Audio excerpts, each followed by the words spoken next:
What's up? This is Ross with Tactics out here at SIA 2017, talking to Ryan from Mervin Manufacturing. We're talking Lib Tech Snowboards. This is the new Jackknife. Yeah. What's the story with this one? Yeah, so Eric's been with us since he was about 10 years old, and now he's like a full bearded man riding big AK lines, and he's been riding our Total Ripper series, a TRS line, for a long time. And that's a dual camber, but it really, it's kind of a bladey board, and as he's kind of grown and figured out really what he wants, he kind of took the TRS profile and blended it with a Nicholas Mueller profile and gave it a camber dominance. Sweet. So it's our C3 technology, which is camber dominant with a little bit of rocker between the feet, but it has otherwise the geometries of a TRS. So where the Nicholas Mueller in the GNU line is kind of a really narrow waist width, this is about 3 millimeters wider, and it has 4 millimeters of taper angle. Okay, so cool. just like a big mountain fall line, all mountain shredder, camber dominant, powder hound. Yeah, that sounds like a lot of fun. I was riding a C3 board recently, and it feels really good, man. Yeah.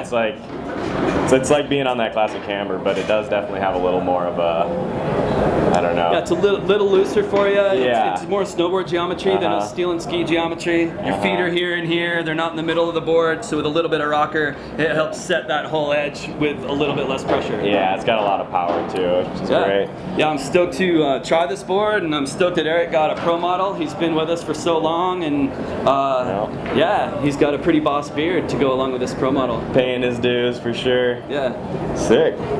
Cool. Well, anything else on this one, or you want to hop to the next board? Yeah, we'll show the next board. I think, this is going to be for your kind of maybe old school traditionalist that's looking for a little bit more of a powder friendly board than a true twin tip. Yeah. All mountain that still kills it in the powder. I couldn't be more excited about this here. This is the MC Woodsmith Steptail. And the story behind this is Matt Cummins has been riding for our company really since he was a teenager and since our company was first started. He was a rip-in skater and a BMX rider way back in the 80s, and he gravitated towards our two founders as they were starting to make early prototypes. And he was a big part of that early prototyping. And so he's literally got 30 years experience of designing snowboards. And as he's gotten older, he's kind of gravitated to more of maybe a gourmet powder rider a little bit more than just riding in the rain and doing it every single day. And I think through his influences going to Japan and seeing all those like powder shapes coming out of there, we have a model called the Blank that allows you to cut out any kind of shape that you'd like and bring it to life.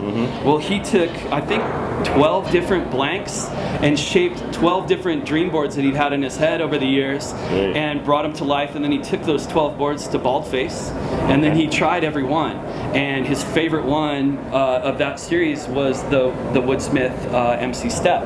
So yeah, it got brought to life that way, and now we brought it into production and put metal edges on it, and the current season one is called the Coho, and it's a 146, and I haven't ridden a 146 since I was 12, and now guess what I like to ride a lot? It's a 146.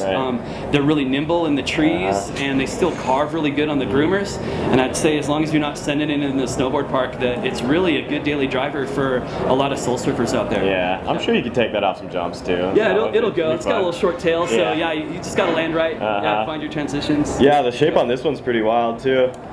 With that little taper on the tail. Nice and wide, but it should still carve like a dream, and we brought back our old school textured top sheet just to give it that heritage. Yeah, I like that.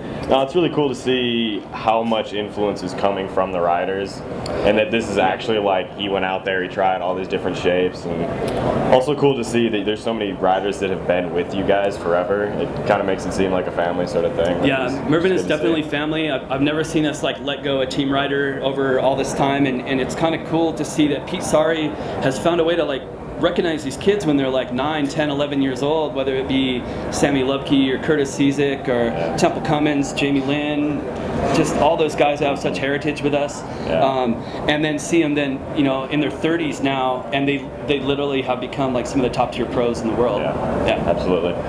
Yep. Yeah, so That's can't sweet. wait to ride this one. I may steal it, put it in my backpack on the way home. Yeah, that looks really fun. Is that going to be at the On Snow demo? That'll be at the On Snow for sure. I know it's highly coveted right now, so Yeah. hopefully the snow conditions are good for that. Mm-hmm. Yeah, next up, this is the Terrain Wrecker. So the TRS has been such a staple part of our line, but as it's moved up with high-end construction, it's a pretty high price point, and it's such a good geometry with our XC2, which is really tight rocker between the feet and real aggressive camber right underfoot.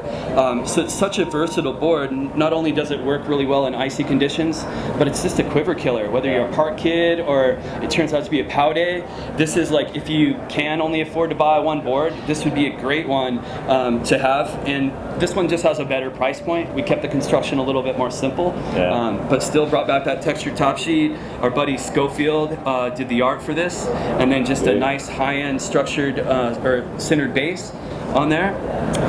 Yeah, I can't wait to try this one too. Sweet. So what is the construction on this then? Yeah, this is what we call our OP construction, just our original pop. So we use all locally grown FSC certified wood. Cool. So yeah, they're all grown in Oregon. And then low VOC epoxies and no petroleum products in the top sheet. Cool.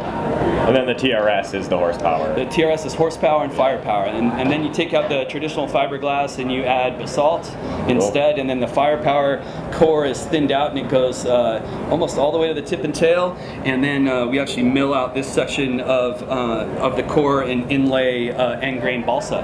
Cool. Yeah, which actually when you do lay it up, it stiffens it up, but it's really damp underfoot too. Awesome. Yeah. Cool. That definitely seems like a good budget killer. You know, I mean, you're getting a great performance out of like a little lower price point. Yeah, you're kind of getting a $700 board for maybe $520, and yeah, US made right at Mervyn. Not a bad deal. Yeah, stoked on that one. So what about reps things up for all the new from Lib Tech that we're talking about today? Obviously, we'll have all the staples in the line as well. If you have any more questions, go ahead and drop those in the comment box below or head over to tactics.com. Cool. Trust Mervyn.